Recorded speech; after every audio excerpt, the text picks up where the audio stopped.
तेरो भिडियो हेर्नु है त दुई हिसाबले यहाँ पठाइहाल्छ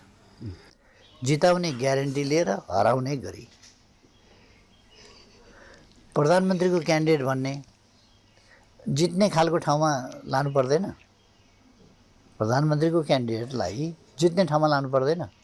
तपाईँ यसै विचार गर्नुहोस् प्रधानमन्त्रीको क्यान्डिडेटलाई त अलिकति सजिलै ठाउँमा मान्छेले लान्छ होला नि त प्रधानमन्त्रीको क्यान्डिडेट भनिसकेपछि देशको सबभन्दा कठिन ठाउँमा किन पठायो होला भन्दा जहाँ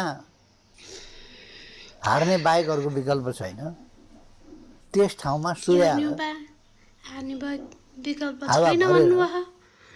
जितिसके मत कति लिएर आए हेर्नुहोस् त गएर कति लिएर आएन अब के हार्ने हो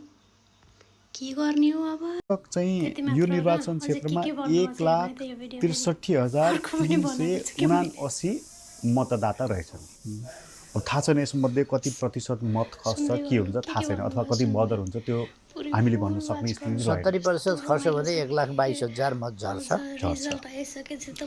70% खर्च भने त्यसमध्ये एमाले जति खर्च त्यसको आधा उडिसक्यो होला भएको बा